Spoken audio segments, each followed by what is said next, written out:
प्रभु जीशु ख्रीष्ट को मु बहुत धन्यवाद दूची कारण से मते सेवक पदरे नियुक्ति करी जेपरी क्लांत लोक मन को शिक्षा दे सुस्थिर करने ईश्वर को वाक्य शिक्षा दे जेपरी शिष्य करने मते प्रभु जीशु ख्रीष्ट विश्वस्त मन करी मते सेवक पदरे नियुक्ति कर बहुत विशेष धन्यवाद दूची जीशु को। तो आम गोटे पठन करवा प्रथम तिमोथी 1:12 पदरे एपरी लेखा अछि आमानकर जो प्रभु ख्रीष्ट जीशु मते यज्ञ कर मु धन्यवाद दिए जे से मते विश्वस्त मन करी सेवक पदरे नियुक्ति करी अछंती विश्वस्त मन करी सेवक पदरे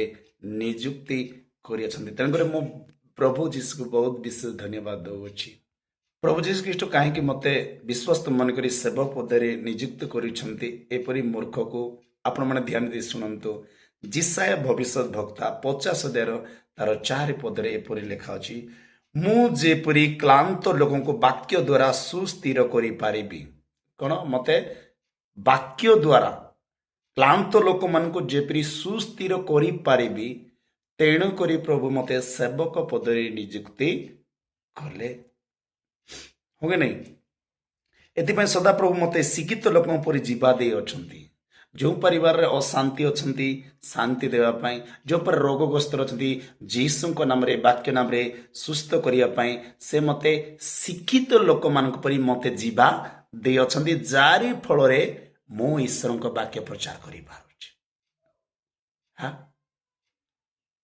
ईश्वर को वाक्य प्रचार करि पारुछि कारण से मते सेवक पदरे नियुक्त करी मोर जीवा को शिक्षित लोक मान परि कले प्रभु जी ख्रीष्ट जेंति ज्ञानी माने बड़ बड़ पंडित माने तांकर जीवा केंति शिक्षित सेंति ए मूर्ख को मध्य प्रभु जी ख्रीष्ट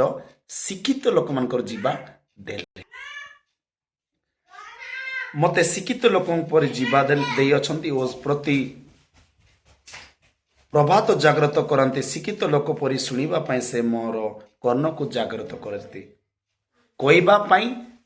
ईश्वर को वाक्य कहबा पाई मते शिक्षित लोक परि जीवा देले आउ शिक्षित लोक जेपरी शुणवे ध्यान दे सेपरी शुणा मोर कर्ण को मध्य गोचर कले खाली कि एथिकी नहीं आउ गोटे वाक्य पढ़ी दउछि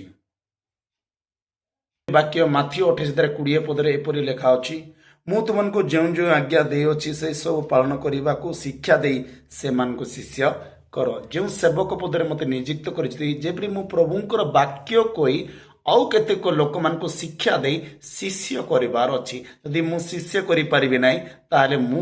गुरुतर दंड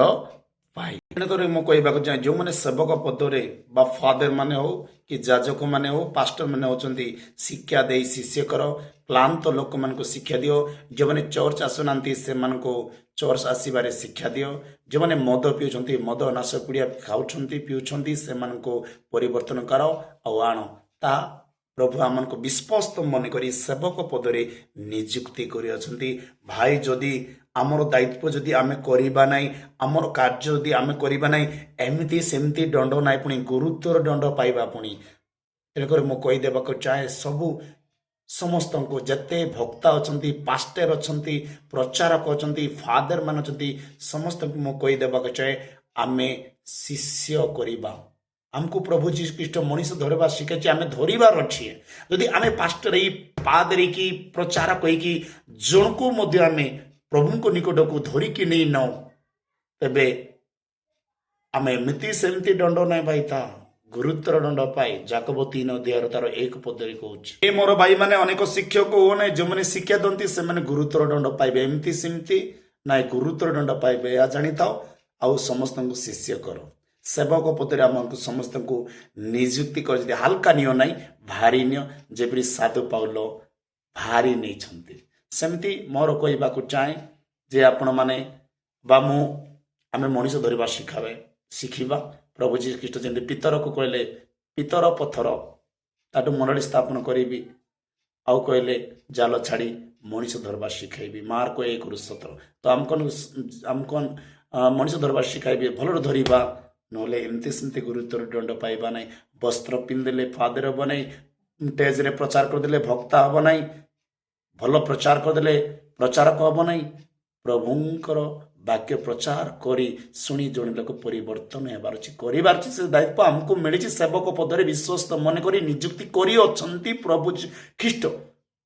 ତେଣୁକରି କହିବାକୁ ଯାଏ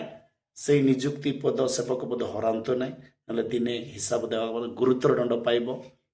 ତେଣୁକରି ରହିଲି, ପ୍ରଣାମ, ଜୟ ଯୀଶୁ।